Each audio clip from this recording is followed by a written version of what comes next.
the biggest thing to do to be proactive, which we'll tell you about when you come visit the office, we have and always have had our clients do an alcohol education evaluation and an alcohol education course. And this is something we've always done, and most other attorneys have jumped on board with that one now, because we always feel like when we take our clients to court, we need to maximize their stature. We need to get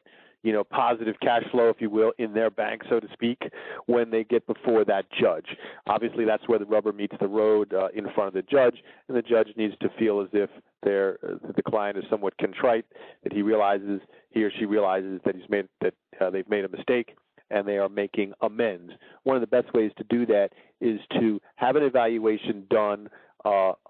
a client first, so everybody can see that they are just a social drinker, or if they're not a social drinker, we need to see that as well, and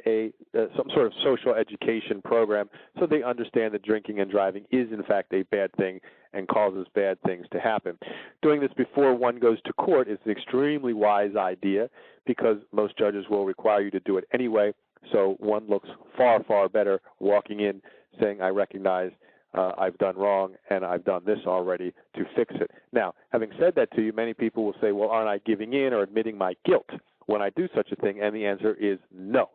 because that's not something that we talk about on the front end when deciding how to handle a case or when deciding to fight the case in court, in trial. We use that, we sort of keep that back and use it at mitigation at the end of the case should we need it. There are other things that the judges will ask you to do post-court, which you cannot do, unfortunately, ahead of time, like a MAD victim impact program, which is a one-time meeting, but unfortunately one cannot do that ahead of time.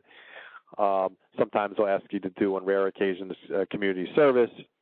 which could conceivably be done ahead of time, but since judges ask for it so rarely, it doesn't always make much sense to do that ahead of time. So the biggest things one can do ahead of time is an alcohol education class, and the one thing that's even more important than that is securing the appropriate counsel to defend any given case, but we'll speak more to that in another video.